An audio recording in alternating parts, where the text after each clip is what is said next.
Welcome back. Welcome back. It has been a minute, but Chris and I are back now, and today we will be discussing and showcasing the late great Eddie Van Halen. What's going on with you, Chris? How things going? Things are going well. It has been crazy for the past few months. We haven't been able to do this, but I know your schedule, my schedule, the whole whatever is going on in the world has been just. Yeah. But hey, it's good to be back doing it. I'm glad. Life happened, so we were now able to get back to it. So we're going to come back with one of the greatest guitarists. I've even heard he is the greatest guitarist in the world. I don't know if I'm going to go that far, but I definitely think he is definitely in the top 10 on anybody's list that follow guitar soloists or guitar players in general. It's an arguable thing if he's number one or not. I think it all depends on the person, depends on what you like. Yeah. I think I used to say that, and then I had people start showing me different people that he borrowed from, people that he emulated, and I'm like, okay, maybe not.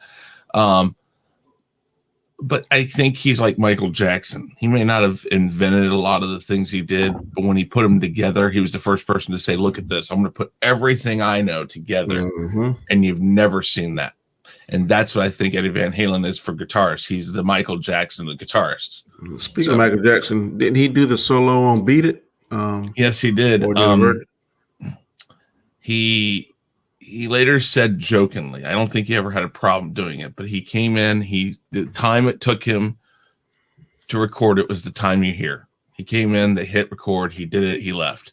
But he always said that came out in 1984, the year that they had their best chance to get a number one album out at that time. And it was the last one they did with David Lee Roth. And because of Thriller, all their songs were hitting number two or and their album hit number two because it went up against Thriller. And he says, I didn't get paid for that. He says, I guess, I should have thought about playing on that record because it's the only record that kept me from a number one at that time. He later went on to get number ones and stuff, but I think it's funny, but that's the type of guy he was. I mean, a lot of good players played for Michael Jackson. That's something you wanted to do with your career. And Michael Jackson. Go ahead. No, you're fine. Michael Jackson is kind of like the Michael Jordan because Michael Jordan kept so many great teams, so many great players from winning the championship during his reign. So it's so fortunate that he happened to play during the time that they played. And the same thing can be said about Michael Jackson. Eddie Van Halen, as great as he is and great as he was, it's hard, man. Michael Jackson was a buzzsaw when it comes to popular music. So, especially in the 80s.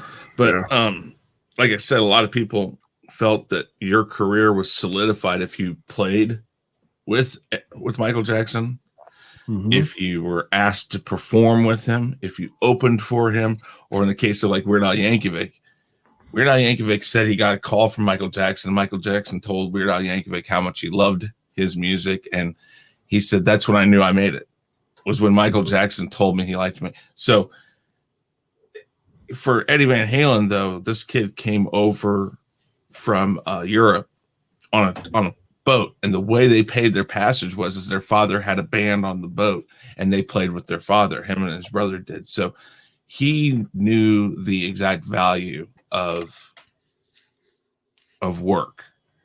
I mean, I think he lived the rock and roll lifestyle hard and heavy, but I think that's because he got there and he's like, look, I have become a success. So it's a shame. I was going to hold off on using him, or I'm sure you were, and then it was just a few months, or it's been more than that. It's been about 5 months or so, 4 or 5 months since we last. Yeah, but he died soon after I think we did our last one, and I felt George Benson. Yeah, I felt that because of that, he was an appropriate choice. So hey, I have no problem with the choice selection. So. I think you got the video queued up. We're going to go ahead and look at it and critique it and give the people our thoughts. So whenever you're ready, Chris. Go ahead and share the screen right here. Sorry, should have had that done beforehand, but there you go. All right. This is from, I think, their 51-50 tour, which was their first one with Sammy Hagar, and he was known to have 13, 14-minute solos in the middle of their concerts. This one's 13 minutes. I cut it down. It's probably about 7 minutes left. We'll see how much of that we're going to use, but this is going to showcase a lot of the techniques and talents that he had. So yeah, I'm David Lee Roth, Van Halen, not Sammy Hagar. Yeah. I'm more of a Roth guy. I like both, but and Sharon, of course. I like Sharon also, but I am a full-blooded Van Halen fan from the beginning. That what they had early on was just amazing. So here we go. Oh, didn't share the audio. Mm-hmm. Now you can hear it. Yep.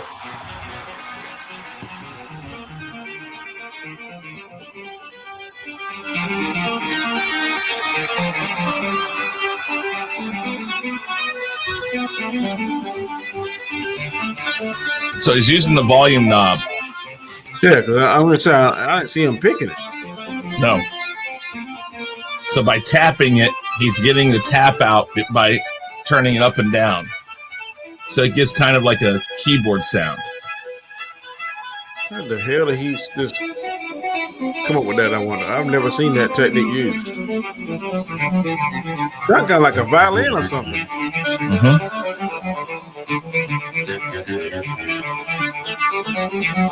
But this is just crazy stuff. And then I've owned a couple of Van Halen of his guitars that he designed. They're very smooth and very easy to use on the fretboard. So he designed his guitars to make this easier and more able to happen. That is crazy. I've never seen that technique. Mm-hmm. I've seen people pick and then adjust the volume knob. Yeah. Ryan Setzer does that a lot. Yeah. Actually use only just the volume knob.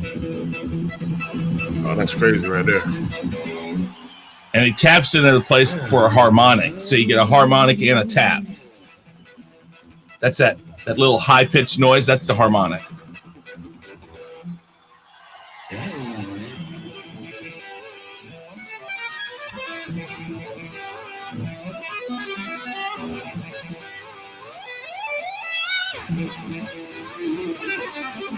I wonder how many hours of practice it took to do that. Well, that is this crazy. Point, they've been going for they have been recording albums for 7 years at this point, 7-8 years. But he'd been doing guitar work since the early 70s. That is crazy. And you notice how he's using 2 fingers too. Uh-huh.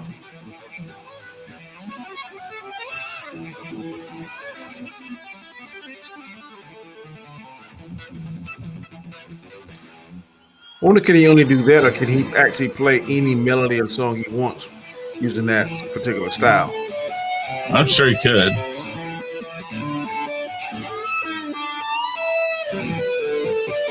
And again, he's not using a pick at all during all of this. That is crazy.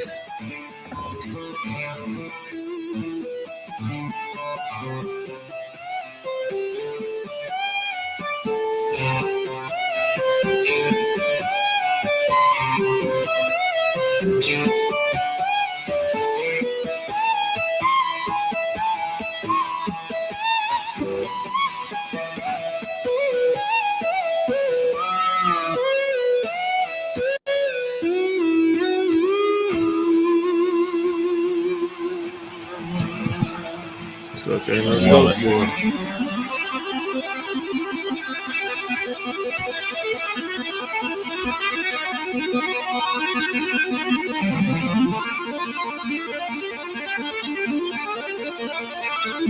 And back during this time, more often than not, he was just blasted drunk when he would do this. Mm-hmm.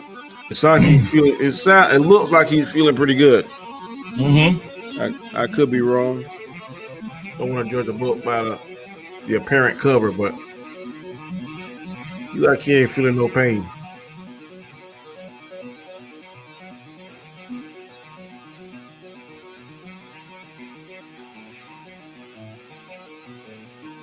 Again, still no pick.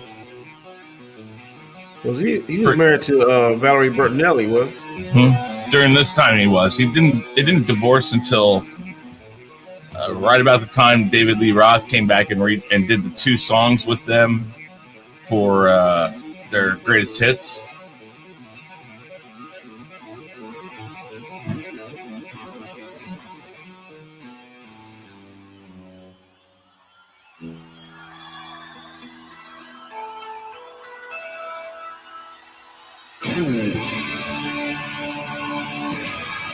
There you go. Now he's got the pick. That's a pitch I got similar to it. The trademark jump with the split legs. See, look at him.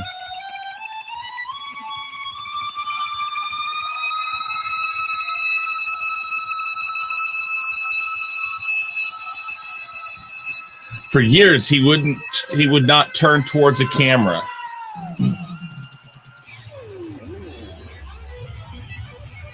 Because he didn't want people to see what he was doing and how he was doing it. I got you.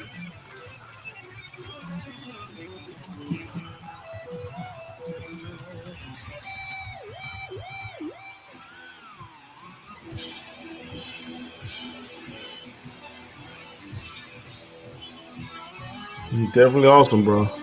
I've never seen that first thing he did.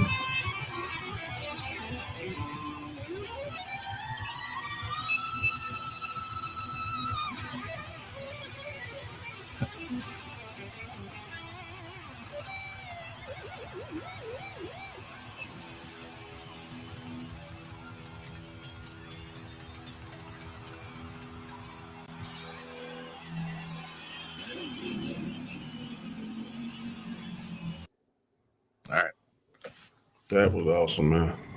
It is. Like I said, I'll send you that whole clip, but because it's a 13-minute solo. And I mean, they got shorter ones. It's just the quality of them. That's kind of what the issue was. But I saw him live. Shoot, I don't know, 10 some odd times, maybe more. And they do it every time. Mm-hmm. And he takes elements from different solos he has. He has a few solos that were on their albums. Eruption was the first one. In fact, the first song they ever released, I think, You Really Got Me. It starts out with Eruption, and they played the 2 of them. The DJs would play the 2 of them. And they seamlessly go together. It's really cool. He would put his solos into the other songs and stuff. And I don't know. I mean, every time he'd do it, it was a little different. He'd add something. You would never know exactly what you're going to get. Yeah. And I think all the guitarists do that because I watch a lot of the same artists perform the same songs on YouTube, especially Eric Clapton. He will never play. I like to see his rendition of I Shot the Sheriff. And when he does a solo, it's always a little bit different than the last one. So I think that's just, I don't know if you can recreate the same exact sound. Well, you get to a certain point in your career because you probably, as your skill level grows, you probably experiment with different sounds. The equipment comes out, you get a better whammy bar or a better whatever device you use, make a different sound. So, that could be, but like for instance, Aretha Franklin could never lip sync. Anytime she'd do a video and was asked to lip sync, she'd say, "I can't lip sync." So they have a real difficult time putting her recorded studio performance into a video because she'd say, "I never performed the song the same way twice," because that's who she was. She was not a set performer. I think Eric Clapton, Eddie Van Halen, these guys, like Eddie Van Halen, when it's a solo in the middle of a song, I think he does it pretty much the same way every time. But Eric Clapton was a blues player. Blues players just, it's a feel. It's not a thing. If you asked him, here's your original recording, could you do that? He'd probably be like, sure, I can. I could pick that out. That's not an issue. I do it exactly that way. That's just not the type of guitar player he is. He's a guy that feels it. So when you're up there and you're jamming with your band, you're going to play it and feel it. Yeah. BB King's another great reference. George, yeah. It's a lot. Like I said, that was definitely awesome. Some of the things he did I've never seen before. I think I'm gonna watch more of his stuff. I've heard of him, of course, and knew that he was considered the best and one of the best at one point in his career. But never really sat down and watched a lot of his stuff. I'm gonna do that now. Very, very entertaining. Didn't you tell me one time that he went and got tips from Roy Clark, or was that somebody else you told me? He might have. I think we were reading one time, and I think it might have said that, and I wouldn't doubt it. He was not. He was a classically trained pianist, so anytime he could go and get tips from a guitarist, especially somebody like Roy Clark. Roy Clark was a great guitarist. I mean, like I said, I think he took a lot of things from a lot of different people and incorporated it into his thing, and then probably went off and said, "I wonder if I can do this with it," and started playing like that. But as with so many other people that we've played, he's no longer here. It sucks because these guys. You're not going to in our world of digital music, rap, pop music, stuff like that. You don't have great guitarists anymore, or at least guitarists that are allowed to showcase how good they are. I think there's a lot of good guitarists out there. It's just it's not a part of the music right now. It's not something I think that's more in the underground of the music, more so than on the forefront.